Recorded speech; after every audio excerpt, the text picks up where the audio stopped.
Good morning everyone and welcome back to my channel. কেমন আছো তোমরা সবাই? আশা করছি সবাই ভালো আছো আর আমিও ভালো আছি। আর আজকে কেমন ঠান্ডা পড়েছে বলো? কীরকম ওয়েদার এখন চলছে, একদিন গরম লাগছে আবার একদিন খুব ঠান্ডা লাগছে। এই জন্য দেখো দুটো ব্ল্যাঙ্কেট বার করা আছে, একটা পাতলা একটা মোটা। যেদিন বেশি ঠান্ডা পড়ে সেদিন মোটাটা ইউজ করি, আর যেদিন কম ঠান্ডা লাগে সেদিন ওই পাতলা কম্বলটা ব্যবহার করি।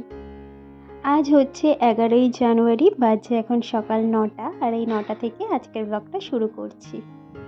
ঘুম থেকে উঠে ব্রেকফাস্ট হয়ে গেছে, তারপরে চলে এসেছি বিছানা গোছাতে। আগে আমি ঘুম থেকে উঠে আগে বিছানাটা গোছাতাম, তারপরে ব্রেকফাস্ট করতে যেতাম। কিন্তু এখন রোহিত যেহেতু শুয়ে থাকে ওই জন্য আগে বিছানাটা গোছাতে পারি না। আগে ব্রেকফাস্ট রেডি করে ব্রেকফাস্ট করে তারপর বিছানাটা গোছাই। আর তারপরে জানলাগুলো সব খুলে দিলাম। বাইরে দিয়ে সুন্দর রোদ আসছে, সাথে ঠান্ডা ঠান্ডা হাওয়াও আসছে। বিছানা গুছিয়ে চলে এসেছি রান্নাঘরে, রান্নাটা বসিয়ে দিয়ে তারপর ঘরের যা বাকি টুকিটাকি কাজ আছে সেগুলো সারবো। তো লাল শাক এনেছিলাম আগের দিন বাজার থেকে। লাল শাকটা না খুব ভালো, টাটকা। এক আঁটি করলে না আমাদের তিনজনের একটু কম পড়বে, আর দু আঁটি যদি করে দিই তাহলে আবার অনেকটা বেশি হয়ে যাবে। অত শাক কেউ খেতে চায় না, আর বাসি করে খাওয়ার তো কোনো দরকার নেই। তো ভাবছি এক আঁটি লাল শাক করি, আর এর সাথে একটু ভেজাল দিয়ে দেবো।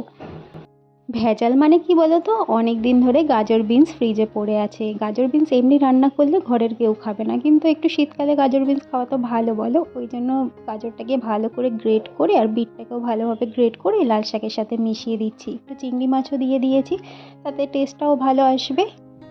আর এইভাবে রান্না করে দিলে কেউ বুঝতেও পারবে না লাল শাকের মধ্যে যে বিট গাজর দেওয়া আছে। লাল শাকটাও একটু বাড়লো আর বিট গাজরটাও সবার খাওয়া হলো। সংসার করতে করতে না এই ছলচাতুরিগুলো বেশ ভালোই বুঝে গেছি। সংসারের ভালোর জন্য মাঝে মাঝে এগুলো করতে হয়। এখন শীতকালে মাটিটা না খুব ড্রাই হয়ে যাচ্ছে, একদিন ছাড়া ছাড়াই জল দিতে হচ্ছে গাছে। রেগুলার দিলে তো খুবই ভালো হয়, কিন্তু মনে থাকে না আসলে গাছে। যখন এই জানলার পাশে আসি গাছগুলো দেখি শুকনো হয়ে আছে, তখন এইগুলোতে জল দিই।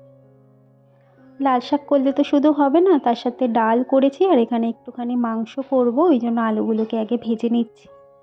রোহিতের জন্য না সপ্তাহে অন্তত 3-4 দিন মাংসই খেতে হয় আমাদের, কারণ ও মাছটা অতটা ভালো খায় না, আর ডিম একদিন খেলে পরের দিন আর খেতে চায় না। তো ওই জন্য অগত্যা মাংসই করতে হয়। তো মাংসটা এখানে চাপিয়ে দিয়ে বাকি ঘরের টুকিটাকি কাজগুলো করে নেব। আর আজকে মাংসটা না একদম কষা কষা করে বানাবো, জল দেবো না, মানে জল দেবো অল্প একটু জল দেবো আর কি। তো চলো রান্নাটা এখানে হতে থাক, ততক্ষণ আমি ঘরের কাজগুলো কিছু সেরে নিই। আর এই লাকি বাম্বুটা দেখো কীরকম একটু হয়ে গেছে গাছটা।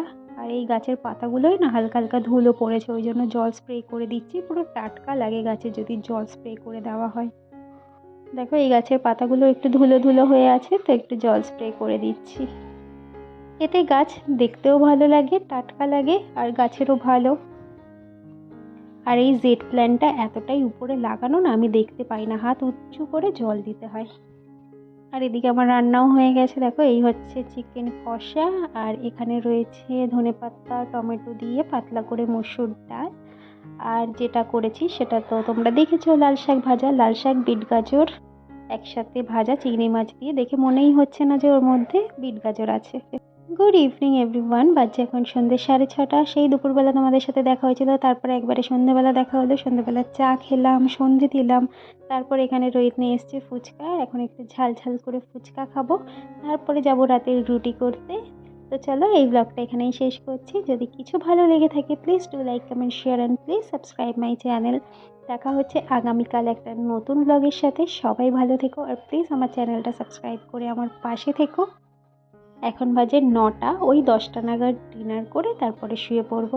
তো চলো টাটা, গুড নাইট, সবাই ভালো থেকো, আর প্লিজ আমার চ্যানেলটা সাবস্ক্রাইব করে আমার পাশে থেকো। Good night.